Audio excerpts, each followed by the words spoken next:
Hello and Assalamualaikum. My name is Harith bin Hafiz. Today I will present to you about Advanced Highway Engineering Assignment 3.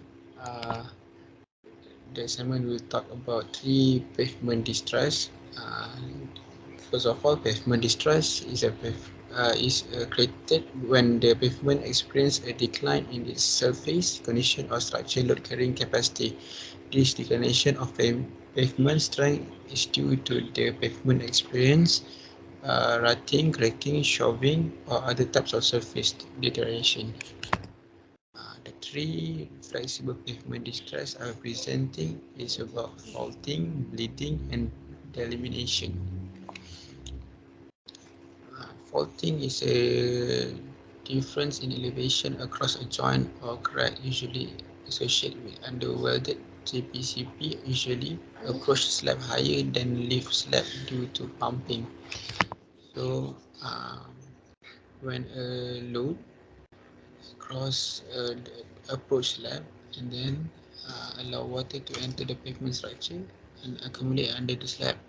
The joint the joint deflects as a load moves across it. The water under the approach slab is ejected, carrying material with it, and accumulated under the lift slab. And the movement of the material by the water is called pumping. Third, water and material underneath the slab are pumped back underneath to the approach slab.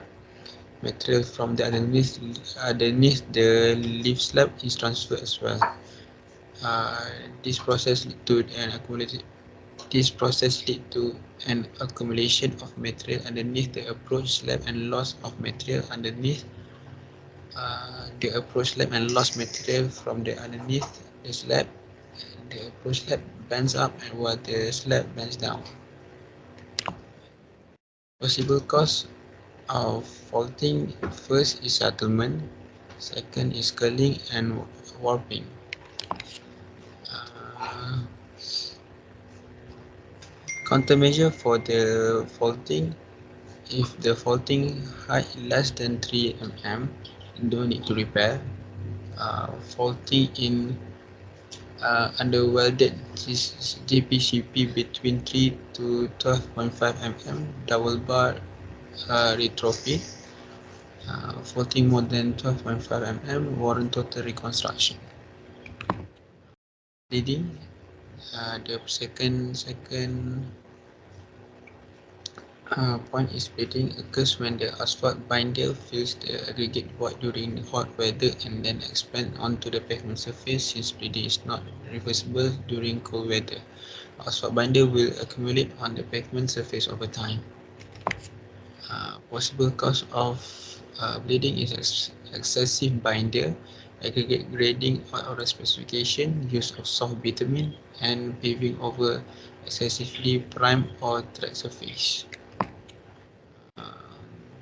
Proper treatment for bleeding is when excessive binder, we need to cut and patch or apply hot sand to blot up the excess binder.